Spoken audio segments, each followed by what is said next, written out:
This is the new Volkswagen Arteon R Shooting Brake, and it's very much like a Volkswagen Arteon Shooting Brake, but with the letter R in the middle. Why don't they just call it the Arteon? Sorry, that was a rubbish intro. Now in this video, I'm going to talk you through all the upgrades this car has over the standard Arteon, both on the exterior, the interior, and on the chassis. I'm going to take it for a drive, and yes, I will launch it to see how quick it is from 0 to 60 miles an hour. See how much Volkswagen are lying about its claim time. Now, before we get into all that, please make sure you subscribe to this channel and hit the bell icon to turn your notifications on. That way you won't miss a single upload. Anyway, I'm Matt Watson, and you're watching Carwow.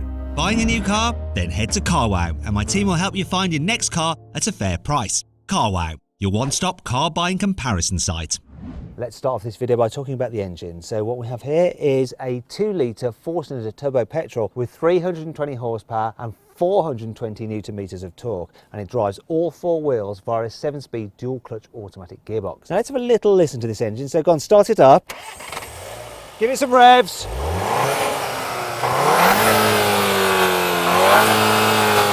Wow!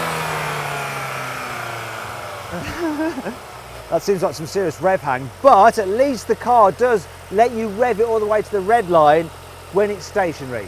Let's have a little listen to it from the back. Now let's experience the exhaust.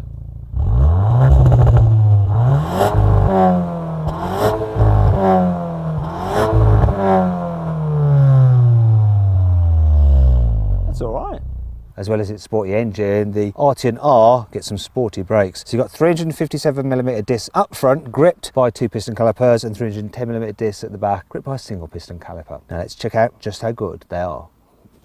Let's stop in the car. I wish the flies would stop bloody biting me. Okay, let's do a brake test from 60 miles an hour. Full emergency stop. See what distance it takes this car to stop. Here we go. Up. And it did it in 33 metres, which is pretty blooming good actually. Now I'm going to run you through the design upgrades over the standard Arteon Shooting Brake. So you've obviously got your R badge there. That's the exact same badge you have on the R-line version of the normal Arteon. However, the proper R gets this more aggressive, sportier front bumper, and you get wider air intakes, and these air intakes are real. Those ones, they're actually smooth airflow down the side over the wheels. Here at the sides, the Arteon R gets 19-inch alloy wheels as standard. Rising to these 20s, you also get blue brake calipers. Instead of having this part down here on the sill chrome, it's body coloured for the R, though the R does then have satin door mirrors. Lovely. Here at the back, the Arteon R has just the R badge rather than the name Arteon. There's also a smoke tail light. You also get a redesigned rear bumper, which is a bit sportier. It's deep, and there's like this diffusery thing going on under there. I don't know if it does any diffusing. What's not fake though is this, look, quad tailpipes, chrome tipped, looking good. Here on the inside, the Arteon R gets a sports steering wheel with an R logo there. You've also got an R button on the steering wheel, which allows you to change driving mode, so you don't have to take your eyes off the road and press the one down here. In fact, I don't know why they bother with this one down there now. Anyhow, you also get some larger gear selector pedals compared to the standard car, so they're easier to hit when you're going fast on track. And there's loads of blue accents, such as the blue here on the steering wheel and the stitching. There's blue on the dials, there's blue on the gear gaiter, blue on the armrest, then blue stitching on the seats. Speaking of which, they are sporty bucket seats there with the R logo on them. Not so sure about this fake carbon fibre trim on them, nor the fake carbon fibre trim on the doors. Also, that trim there is designed to look carbon fibre as well. Anyhow, let's move on. You get some aluminium pedals, there's R floor mats and R kick plates on the sills. Lovely. I'm going to launch this car in a bit to see exactly how quick it is. But before we do that, I need to tell you about the chassis upgrades Volkswagen has made to this Arteon R. So they've fitted it with stiffer suspension, so stiffer springs, and you get adaptive dampers as standard. Also, the ride height has been lowered by 20mm to lower the centre of gravity and give you a more sporty drive. You get a 4-wheel drive system, and that 4-wheel drive system can send 50% of the engine's power to the rear wheels under normal driving conditions. Then on the rear axle, you have an electronically controlled limited slip differential, which can then send 100% of the power that's gone to the rear wheels to either of the rear wheels, depending on which one has the most grip to help push you out of turns. Okay, let's see what the Arteon R is like to drive. So I've got it in race mode, manual mode for the gearbox. Let's give it some. Yeah, plenty of performance from this engine. May only have 2 litres, but it does have plenty of punch. Doesn't sound amazing, it's more just like, when you accelerate hard. Gear shifts quick on the upshift, not so great on the downshift, but still pretty decent.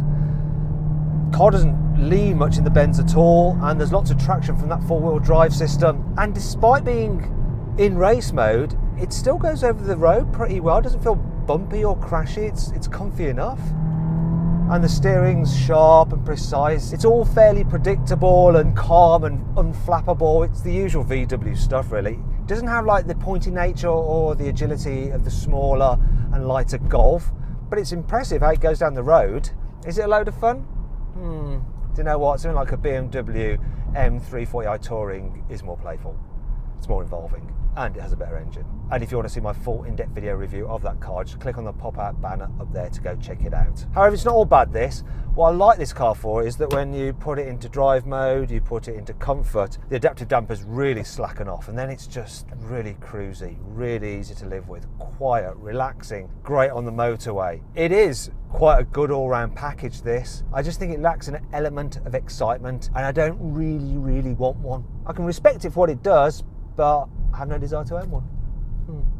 The Arteon R Shooting Brake is designed to be a sporty car that all the family can enjoy, and that's why you get some sporty add-ons here in the back, such as this blue bit of trim here. You get the faint carbon fibre here on the door, on the seats, and the seats themselves are a bit more sporty than in the standard Arteon. The Arteon R Shooting Brake has a rather large boot. It's got a capacity of 565 litres, however that's only 2 litres more than the hatchback version. Yet this is an estate car. In fact, if you need a bigger boot and you want the same engine, gearbox and four-wheel drive system, you may as well just get the Tiguan R. In fact, if you click on the pop-out banner up there, I'll follow the link below the video, you can check out my full in-depth video review of that car. And that brings me on to 5 annoying things about the Arteon R Shooting Brake. This car might have these big paddle shifters for added driver involvement, but the truth of the matter is that this car will automatically shift up, even if you put in manual mode, if you go near the red line. Even though the Arteon R uses the same clever torque vectoring rear differential as the Golf R, VW doesn't allow it to use drift mode, which is a shame because it's got a long wheelbase and be easier to drift. The Arteon R starts from £52,000, which means it's about £2,000 more expensive than a BMW M340i, and that car has a 3-litre straight 6 engine. This is just 2-litre 4 cylinders. What's especially annoying is that the car was actually meant to be a V6, but then they decided not to do that because of emission regulations. Anyway, if you want to see how much money you can save on an Arteon R Shooting Brake, or any car for that matter, click on the pop-out banner up there to go to carwow, because look here, on average you can save just over £4 off a Arteon Shooting Brake. Now alternatively, at a later date you can simply Google help me carwow, and my team and I will help you choose the right car for you and get it for a fair price from one of our trusted dealers. Plug over. The integrated headrests on these sports seats really do impede the view of rear passengers, so they have to lean round if they want to see at the windscreen. There's only one colour that comes as standard, and that's a boring grey, so you don't want that. You probably want this blue, but that's an £800 option. It's not all negative though. Here's 5 good things about this car. Considering this is a big, fast car, an average of 30 miles per gallon is fairly decent. As standard, the Arteon R comes with a sunroof and massage function for the front seats. The adaptive dampers have 15 different stiffness settings. Look, one of those. It's going to take me ages to decide exactly which one is perfect for my situation. Being an R model, this Arteon has stability control that actually goes all the way off.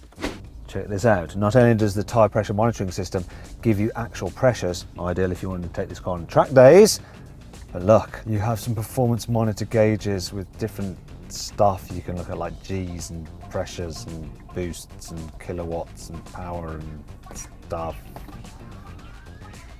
Volkswagen says this car will do 0 to 60 in 4.9 seconds. Got my special timing gear up here. Let's see what the reality is. Launch engaged. Yeah, just hooks up like crazy. Come on. Yeah. 4.53.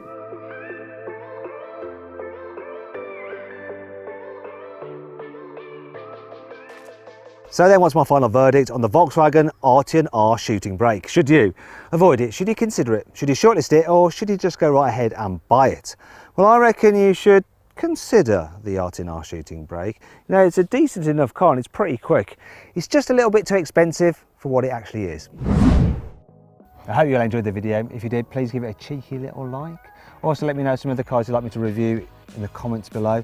If you click on those windows there, you can watch some more videos, and if you click on that box there, you can go to Carwow and we will actually help you sell your car. And to do that, we will actually get prices and offers from lots of dealers on your car, and check out various other car buying sites as well to make sure you get a good price for the car you're trying to sell.